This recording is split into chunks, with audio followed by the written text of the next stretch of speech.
한 지점에서 손님들이 동양인들이 이제 들어와서 한국말로 떠들면서 뭔가 일본말을 잘 못하는 것 같다. 주문도 일본말로 제대로 못할 경우에는 활짝 웃는 얼굴로 와사비를 잔뜩 넣은 초밥을 주고 그걸 거의 얘는 벌칙 수준으로 줬다는 겁니다. 그걸 먹고 사람들이 눈물을 흘리면서 막 괴로워하면 역시 자기들끼리 막 웃으면서 그 모습을 바라보는.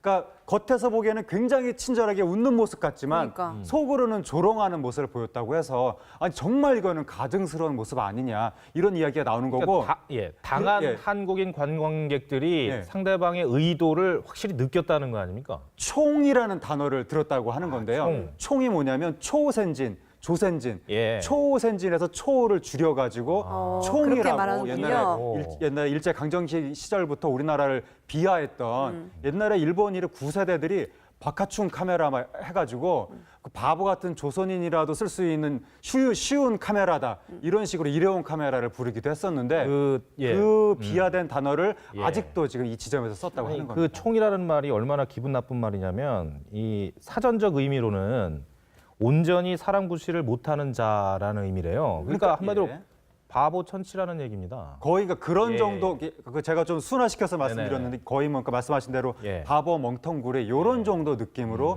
일본에서 쓰인다고 하는 겁니다. 네. 근데 이 와사비 테러를 한 초밥집이 그냥 뭐 우리 관광객들이 가끔 가는 곳이 아니라 그렇습니다. 안내 책자에까지 나와서 이 집 굉장히 맛있습니다. 맛집으로 알려진 초밥집이었거든요.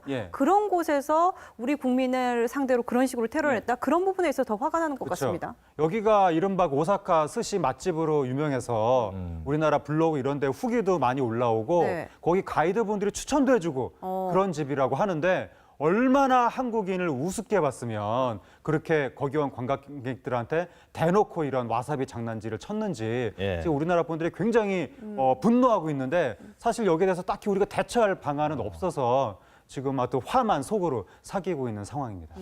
일단 해당 초밥집이 올린 해명의 입장, 그러니까 물론 아니라고 하죠. 의도된 게 아니다. 뭐 예를 들자면 직원의 실수 식구로 이제 얘기를 하던데 좀 황당하긴 좀 황당합니다. 거기서 이제 현장에서 처음에 일본말을 못하는 듯이 주문했다가 매운 거 먹고 일본말로 항의를 하면 한국 사람들은 매운 걸 좋아하니까 우리가 일부러 이렇게 만들어줬다. 그렇게 해명을 해왔다고 하는데 현장에서 이번에 회사 측에서 해명을 한 것은 평소에 외국 분들이 뭔가 뭐 와사비 이런 걸 많이 달라고 요구를 했기 때문에 우리가 서비스 차원에서 많이 넣어드린 것이다.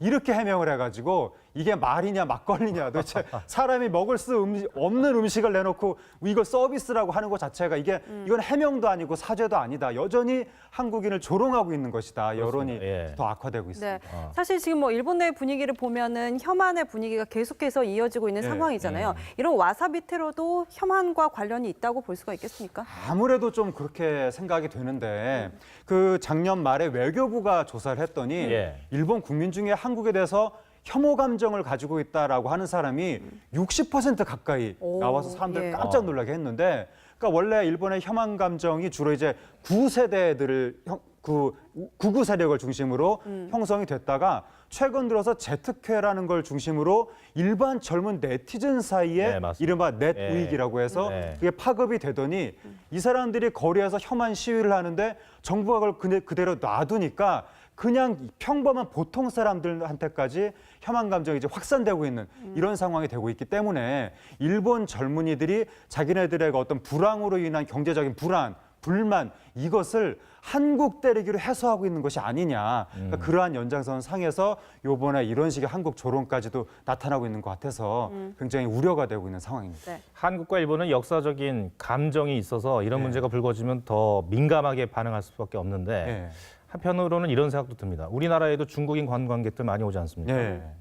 반면 교사로 좀 삼아야 될 것 같아요. 그러니까 우리나라도 그 한국을 좋아서 한국에 유학 온 중국인 유학생들이 중국으로 돌아갈 때는 반한 인사가 돼서 돌아간다라고 할 정도로 한국에서 여러 가지 그 중국인을 비하하는 표현도 많이 쓰고 이런 것들이 제가 얼마 전에 강의 수업 시간에 그런 표현이 나오는 것도 직접 목격을 한 적이 있는데 굉장히 심각한 문제고 그러니까 우리가 일본 사람이 한국을 비하할 때 우리가 굉장히 어떤 모멸감을 느끼고 분노하는 것처럼 네. 우리가 외국인 동남아 분들이나 중국 분들한테 그렇게 했을 때도 똑같은 감정이 돌아올 수가 있기 때문에 예. 일본한테는 분명한 항의를 하고 동시에 또 다른 나라 분들한테는 우리가 또 항상 존중해서 대우하는 그러한 시민의식을 성숙하게 만들 필요가 있습니다. 더불어서 이런 일이 있었다고 해서 일본 관광객들에게 우리 또 음식점이 어떤 비슷한 해코지를 할 것이 아니라 그런 그러면 건 절대로 안 절대로 되고 안 되는 이거 거죠. 일본의 예. 한 영업집에서 이런 일이 벌어진 거고 네. 일본 분들도 이 사건에 대해서 굉장히 분노해서 지금 일본 방송사, 신문사, 네티즌 다 지금